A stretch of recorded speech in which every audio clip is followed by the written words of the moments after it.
Hi cricket fame, welcome to cric with Mano. ICC tournament வந்தாலே choke பண்ணுற ஒரு team, இன்னொரு பக்கம் ஐசிசி டோர்னமெண்ட் வந்தாலே சோக் பண்ண வைக்கிற ஒரு டீம். இந்த ரெண்டு டீமுக்கான மேட்ச் ப்ரிவியூ தான் இன்றைக்கி நம்ம பார்க்க போகிறோம். எந்த ரெண்டு டீம்னு நீங்களே கண்டுபிடிச்சிருப்பீங்க. Yes, south Africa versus Australia மேட்சோட ப்ரிவியூ தான்.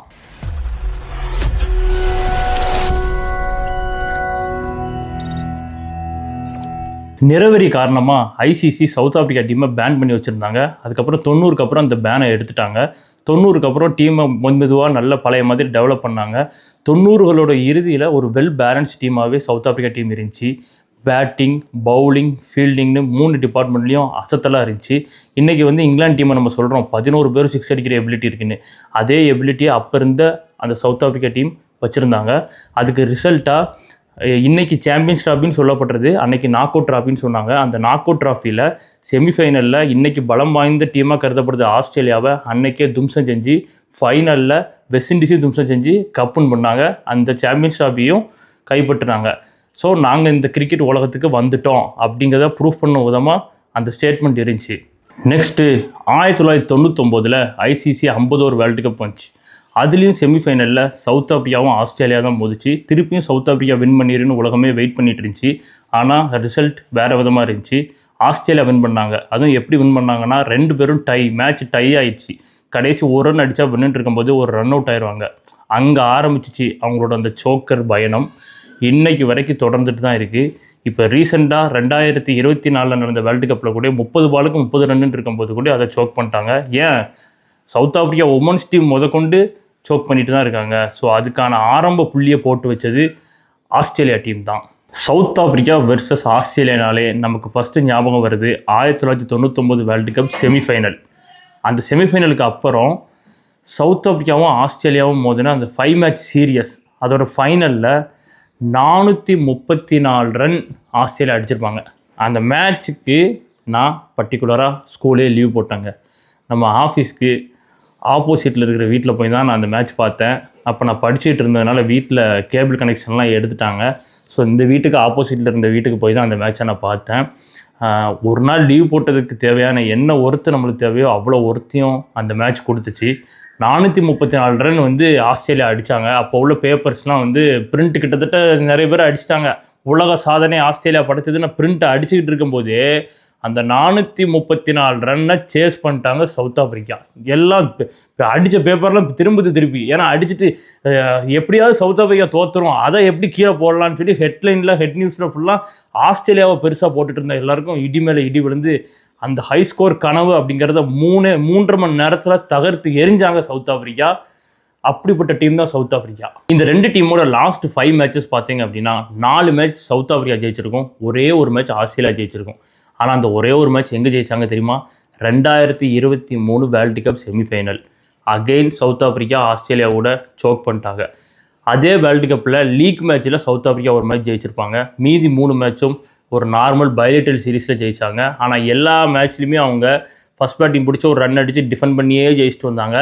அதே ஸ்ட்ராட்டஜியை ஃபாலோ பண்ணி 2023 வேர்ல்டு கப் செமிஃபைனல்லையும் ஒரு 212 ரன் போஸ்ட் பண்ணாங்க. ஆனால் அது அவங்களால டிஃபெண்ட் பண்ண முடியலை. அகெயின் சோக் பண்ணாங்க. நெக்ஸ்ட்டு நம்ம சவுத் ஆஃப்ரிக்கா டீமை பற்றி பார்ப்போம். ரீசெண்டாக ஒரு ட்ரை சீரீஸ் நடந்துச்சு, சவுத் ஆஃப்ரிக்கா, பாகிஸ்தான், நியூசிலாந்து. அதில் பாகிஸ்தான் கூடயும் நியூசிலாந்து கூடயும் மோசமாக தோற்று சவுத் ஆஃப்ரிக்கா ஃபைனல் போகாமல் வெளியே போயிடுவாங்க. இதில் ஒரு பெரிய சோகம் என்னென்னா, பாகிஸ்தான் டீமை 350 ரன் சேஸ் பண்ண விட்டுருப்பாங்க. அப்போ அந்த பவுலிங் அட்டாக் எப்படி இருக்குன்னு பார்த்துக்கோங்க. ஏன்னா இப்போ இருக்கிற சேம் பிளேயர்ஸ் அந்த ட்ரை சீரீஸில் இல்லை, எல்லாமே கொஞ்சம் யங் பிளேயர்ஸாக இருந்தாங்க. அதனால் இவ்வளோ ரன்னை சேஸ் பண்ண விட்டாங்க. பட் இப்போ அவங்களோட பிரைம் டீம் தான் இருக்குது. ஸோ இந்த பிரைம் டீமை வச்சு ஃபஸ்ட் மேட்ச் அவங்க ஆப்கானிஸ்தான் கூட விளையாண்டாங்க. ஆப்கானிஸ்தான் டீமில் செம ஸ்பின் அட்டாக்லாம் வச்சுருந்தாங்க. பேஸ்மே டீசெண்டான பேஸ் தான். அதில் ஒரு 300க்கு மேலே போஸ்ட் பண்ணி அந்த மேட்ச் ஆப்கானிஸ்தான் கூட அழகாக ஜெயிச்சிட்டாங்க. இத்தனைக்கும் ஸ்பின்னர்களுக்கு சிம்ம சொப்பனமாக திகழ்கிற ஹென்ரிக் கிளாசன் இல்லாமலே ஆப்கானிஸ்தானோட வேர்ல்டு கிளாஸ் ஸ்பின்னர்ஸை சமாளித்து சவுத் ஆஃப்ரிக்கா டீம் ஒரு 300க்கு மேலே ஸ்கோர் போஸ்ட் பண்ணி வின் பண்ணிட்டாங்க. சவுத் ஆஃப்ரிக்கா பேட்டிங்கை பொறுத்த வரைக்கும் ரிக்கல்டன் செமையான ஒரு செஞ்சுரி அடித்தார் ஆப்கானிஸ்தான் கூட. அவர் ரன் அவுட் ஆகிட்டார் அன்ஃபார்ச்சுனேட்லி. இல்லைனா ஒரு 120, 140 அடிச்சிருப்பார். சவுத் ஆஃப்ரிக்காவோட டோட்டலும் கூட 320, 340 போயிருக்கும். ரிக்கல்டன் நின்றிருந்தார் அப்படின்னா. தென் அவர் கூட இறங்கின ஜோர்சி அந்தளவுக்கு சோபிக்கலை. நெக்ஸ்ட் மேட்ச் நம்ம ஆஸ்திரேலியா கூட வர மேட்ச்சில் அவர் சோவிப்பார். எப்படி பார்த்தாலும் ஒரு 30 ரன்னை தாண்டி அவர் அடிக்கிறது வந்து கஷ்டம்தான். தென் பவுமா 50 அழகான ஒரு 50 போட்டார். வேண்டர்டசன் அழகான ஒரு 50. முக்கியமாக நம்ம மார்க்ரம் ரொம்ப நாளாக ஃபார்ம் இல்லாமல் இருந்த மார்க்ரம் ஒரு 50 போட்டிருக்காரு. இந்த 3 பேரோட 50 அந்த 300 ரன்னை வர வச்சிச்சு. ப்ளஸ் ரெக்கில்டனோட 100 சேர்த்து. அதுக்கப்புறம் வந்து ஜான்சன், மல்டர் அவங்களாம் பெருசாக பேட்டிங்கில் ஒன்றும் பண்ணலை. பட் இருந்தாலும் ஒரு 300 சம்திங் வந்துருச்சு. ஒரு 20 ரன் ஷார்ட்டாக தான் இருந்தாங்க. ஸோ அது மேபி அந்த ஹென்ரிக் கிளாசன் ஃபேக்டர் அப்படின்னு நம்ம சொல்லலாம். அவர் இருந்திருந்தாருன்னா அந்த 20 ரன்ஸ் வந்திருக்கும். அதுக்கப்புறம் பவுலிங் பார்த்தோம். சவுத் ஆஃப்ரிக்கா பவுலிங் பார்த்தோம்னா எல்லா பவுலர்ஸும் இந்த பவுலர்ஸ்லாம் குறை சொல்ல முடியாது. எல்லா பவுலர்ஸும் நல்லா தான் போட்டாங்க. பர்டிகுலராக ரபடா ரொம்ப சூப்பராக போட்டு 3 விக்கெட் எடுத்தார். ஸோ அவங்க பவுலிங்கை பொறுத்த வரைக்கும் டீசெண்டாக தான் இருக்குது. இந்த மேட்ச்சையும் அதை கன்னி பண்ணுவாங்கன்னு தோணுது. Compare to Australia bowling attack, south ஆஃப்ரிக்காவோட ஸ்பின் அட்டாக் ப்ளஸ் சவுத் ஆஃப்ரிக்காவோட பேஸ் அட்டாக் செம்மையாக இருக்குது. நெக்ஸ்ட் நம்ம ஆஸ்திரேலியா டீமை பற்றி பார்ப்போம். ஆஸ்திரேலியா டீம் சாம்பியன்ஸ் ட்ராஃபிக்கு முன்னாடி ஸ்குவாடை அனௌன்ஸ் பண்ணாங்க. அனௌன்ஸ் பண்ண உடனே என்னடா டீம் இது, எக்ஸ்பீரியன்ஸே இல்லாத பவுலிங் அட்டாக்காக இருக்குது, பேட்டிங்கும் சுமாராக தான் இருக்குது, இந்த டீமே அனுப்ப போகிறாங்க, முதல் டீமாக ஆஸ்திரேலியா தான் இந்த வாட்டி வெளியில் வரப்போகுது, சாம்பியன்ஸ் ட்ராஃபியில் நாக் அவுட் ஆக போகுது அப்படின்னு பேசிகிட்டு இருந்தாங்க. அதை ப்ரூவ் பண்ணுற விதமாக ஸ்ரீலங்கா கூட போய் ஸ்ரீலங்கா உள்ளே போய் 2-0ன்னு சொல்லி 1 டேயில் லாஸ் பண்ணிட்டாங்க, சீரியஸ் லாஸ் பண்ணிட்டாங்க. ஆனால் ஆஸ்திரேலியாவை பற்றி பரவாயில்ல இன்னொரு விஷயமும் பேசுவாங்க. அவங்க வந்து நடிப்பாங்க, இந்த மாதிரி ஐசிசி டோர்னமெண்ட் முன்னாடி நடிப்பாங்க. ஏன்னா 2023 வேர்ல்டு கப்புக்கு முன்னாடியும் சவுத் ஆஃப்ரிக்கா கூட மோசமாக தோத்துட்டு தான் வந்து cup ஜெயிச்சிருவாங்க.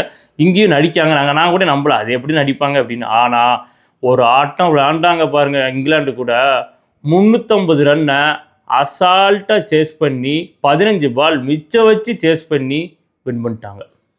Australia team England team கூட எப்படி பெர்ஃபார்ம் பண்ணுறது கொஞ்சம் லைட்டாக நம்ம பார்ப்போம்.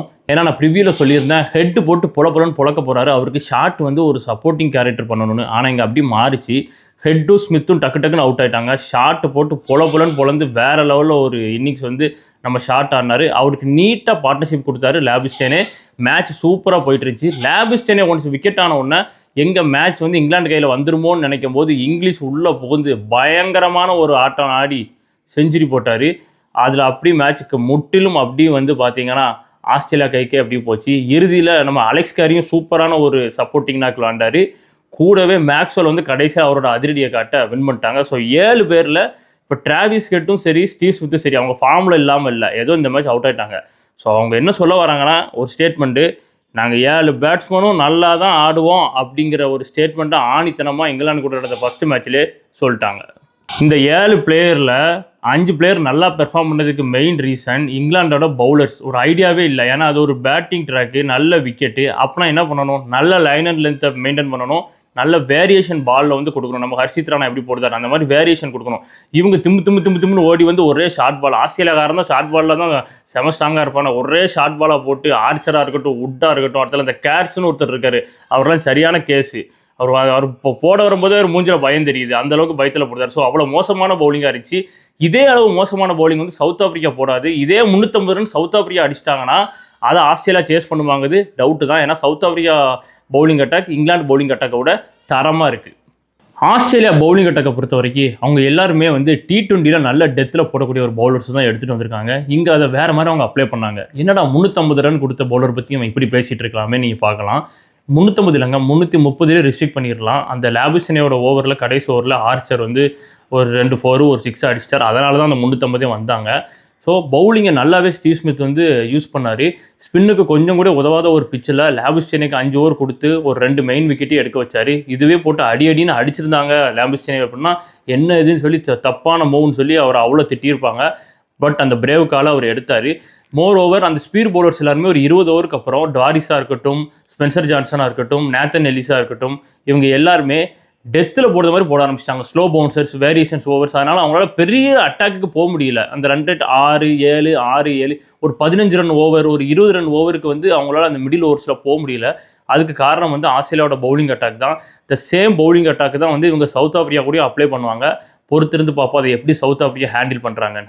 நெக்ஸ்ட் நம்ம பிச் ரிப்போர்ட்டை பற்றி பார்ப்போம். ராவல்பிண்டி பிச்சை பொறுத்த வரைக்கும் ஃபஸ்ட்டு நல்லாயிருக்கும், போக போக பிச் அப்படி ஸ்லோ ஆகும். அதனால் பேட்டிங் ஃபஸ்ட் எடுக்கிறது தான் வந்து ஒரு நல்ல சாய்ஸாக இருக்கும். அதுவும் சவுத் ஆஃப்ரிக்கா வந்து கண்டிப்பாக டாஸ் பண்ணால் பேட்டிங் ஃபஸ்ட் தான் எடுப்பாங்க. ஏன்னா அவங்களோட ஸ்ட்ரென்த் அப்படிங்கிறது டிஃபெண்ட் பண்ணுறது தான் இப்போவும் அவங்க நம்பிட்டு இருக்கிறாங்க.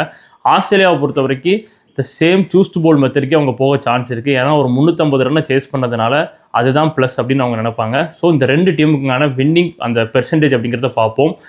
நான் வந்து சவுத் ஆஃப்ரிக்காவுக்கு 60%, ஆஸ்திரேலியாவுக்கு 40% கொடுக்குறேன். எதனால் அப்படின்னா ஆஸ்திரேலியாவோட பவுலிங் வந்து ஸ்லைட்லி வீக்கராக இருக்குது. சவுத் ஆஃப்ரிக்காவோட பவுலிங் அட்டாக் வந்து ஆஸ்திரேலியாவோட பவுலிங் அட்டாக் கம்பேர் பண்ணும்போது ஸ்ட்ராங்காக இருக்குது. பேட்டிங் அட்டாக் 2 டீமுக்குமே அந்த போன மேட்சை வச்சு பார்க்கும்போது ஈக்குவலாக இருக்கிற மாதிரி தான் இருக்குது. இந்த 2 டீமில் யார் ஜெயிப்பாங்கன்னு கீழே கமெண்ட் பண்ணுங்கள். நான் உங்களை நெக்ஸ்ட் மேட்ச், அதாவது ஆப்கானிஸ்தான் வர்சஸ் இங்கிலாந்து மேட்ச் ப்ரிவியூவில் வந்து சந்திக்கிறேன். Until then bye from Mano. Take care.